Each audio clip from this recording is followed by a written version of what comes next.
الحمدللہ آج 12 ذوالحجہ کی رمی جمرات سے 2024 کے حج کا معاملہ مکمل ہوگا انشاءاللہ خیر سے۔ میرے سیدھے ہاتھ کی طرف یہ جمرات ہے اور یہ دوسری میرے الٹے ہاتھ کی طرف یہ سارے مینا کے خیمے ہیں جو کہ 5-7 کلومیٹر تک پھیلے ہوئے ہیں۔ میری تمام علماء کرام چاہے وہ دیوبند مسلک کے ہوں، بریلوی مسلک کے ہوں یا اہل حدیث ہوں، اہل سنت کے نہ تینوں آتے ہیں، تینوں مسلک کے جید علماء کرام کی خدمت میں گزارش ہے کہ خدا کے لیے حاجیوں کی حالات پر رحم فرمائیں۔ ہم نے جو فضائل ان کو سنائے مشقت کے، جو حالات معاملات یہاں فیس کرنے پڑ رہے ہیں وہ والی مشقت نہیں ہے جو ہم حاجیوں کو بتاتے ہیں۔ دیکھیں 45 سینٹی گریڈ ہے اور جو فیل ہو رہا ہے وہ 50+ ہے۔ سرنگیں 2-2 کلومیٹر گہری ہیں جس پہ سانس لینا مشکل، لوگ بیہوش ہو کر گر رہے ہیں۔ عرفات سے جو لوگ مزدلفہ پیدل آئے، مزدلفہ سے منا اور جمرات پیدل آئے، میں نے کئی حاجیوں کو شہید فٹ پاتھوں پہ پڑا ہوا دیکھا ہے۔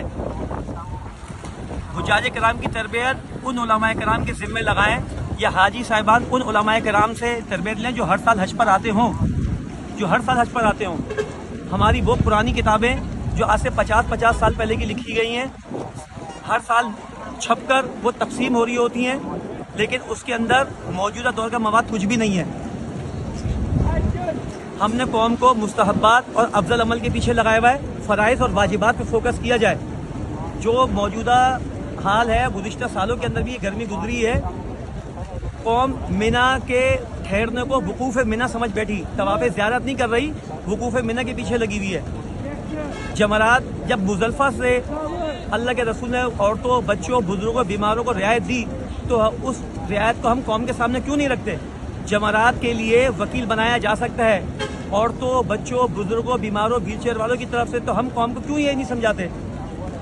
یا عرفات سے مزدلفہ آنا ضروری نہیں ہے؟ اللہ کے رسول نے اپنی خواتین کو، عورتوں، بچوں کو سیدھا منا موجودہ طور میں ہوٹل بھیج دیا۔ میں گروپ کے ذمہ داران سے بھی گزارش کروں گا جو گروپ لے کر آتے ہیں کہ برائے مہربانی وہ اپنے پیکیج کے اندر یہ سسٹم بنائیں کہ عرفات سے ڈائریکٹ جو نہیں جا سکتے مزدلفہ یا منا جمرات کے لیے، ان کو عرفات سے ہی سیدھا ہوٹل میں پہنچایا جائے۔ ان بزرگوں کے لیے بھی اذیت ہوتی ہے اور جو ویل چیئر یا ان کے ساتھ والے تھے وہ بھی پریشان ہوتے ہیں۔ اور خدا کے لیے گروپ والے پیسوں کے لیے نہیں، کچھ کام اللہ کے لیے بھی کریں کہ جو چارجز جینین لگتے ہوں عرفات سے ہوٹل پہنچانے کے حاجیوں سے وہی لے لیے جائیں، اس میں کچھ اپنا نہ رکھیں، کچھ تعاون آپ کا بھی ہو، آپ کے بھی بزرگ ہوں گے، عورتیں ہوں گی، برائے مہربانی حجاج کرام کا بھی خیال کریں۔ اور علماء کرام سے میں نے کہہ دیا جس طرح اور بہت سارے معاملات کے اندر دیگر مسالک کے فتاوے دیے جا سکتے ہیں، تو موجودہ دور میں بھی دیگر مسالک کے فتاوے کی روشنی میں ہم حاجیوں کو مسائل بتا سکتے ہیں۔ زوال کے بعد رمی، یہ کیا بات ہوئی بھائی؟ یہاں پہ منا کے گیٹ تالے لگائے جا رہے ہیں، حاجی جمرات پہ جا کے زوال کا انتظار کر رہے ہیں، اور لوگوں کے لیے اذیت بن رہی ہے جو بعد میں آنے والے ہیں۔ تو حکومت سعودیہ کا ساتھ دیں۔ بہت شہداء کو میں نے دیکھا، جن کی لاشیں میں نے دیکھی، ویڈیوز ان کی چل رہی ہیں۔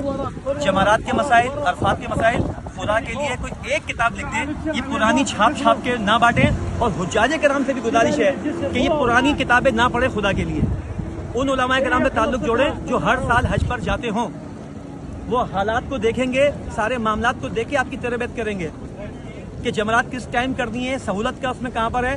حجاج کرام نے کل مغرب کے بعد جمرات کی، رستے بند تھے، کوئی بات نہیں، ان کا حج بہترین طریقے سے ہو گیا، لا حرج۔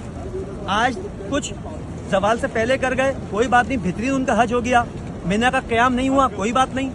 بنیادی چیزیں 3 ہیں، احرام حج کی نیت سے، وقوف عرفہ، طواف زیارت، یہ 3 فرائض ہیں۔ واجبات اللہ نہ کرے 19-20 ہو گئے تو دم دے کے وہ صحیح ہو سکتے ہیں۔ سنتیں سہولت کے ساتھ آپ کریں، افضل اور مستحب کچھ بھی نہیں ہے۔ برائے مہربانی حاجیوں کے حال پہ رحم فرمائیں۔ میں 3 کلومیٹر بھی چل کر آیا ہوں، دسیوں ویل چیئر پہ عورتوں کو بیہوش دیکھا ہے میں نے کبری خالد پہ، چلے میں دکھاؤں، میں ویڈیو نہیں بنا سکتا تھا ان کی، آگے کی بھی یہی پوزیشن ہے۔ خدا کے لیے مسائل سکھائیں، مسائل موجودہ دور کے، پرانی کتابیں برائے مہربانی چھوڑ دیں، اور میرے اس ویڈیو کلپ کو کوئی غلط رنگ نہ دے۔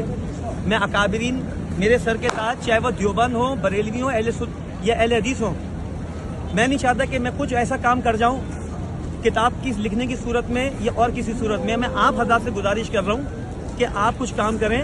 آپ کی سرپرستی میں ہم بھی سر جھکا کے کام کریں گے. اور دوسری چیز یہ ہے کہ میری ویڈیو دیکھ کر کوئی غلط کمنٹ نہ کرے. میں نے اخلاص کی بنیاد پر یہ بات کی ہے.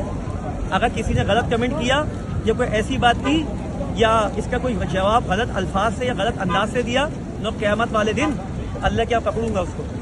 میرے لیے کوئی غلط الفاظ یا کوئی غلط بات استعمال نہ کی جائے. بہت شکریہ جزاک اللہ. اللہ تمام حجاج کا حج قبول فرمائے اور ہر سال بار بار اہل و عیال کے ساتھ مجھے حجاج کرام کی خدمت کے لیے آنے کی اور خود کو حج کرنے کی توفیق نصیب فرمائے.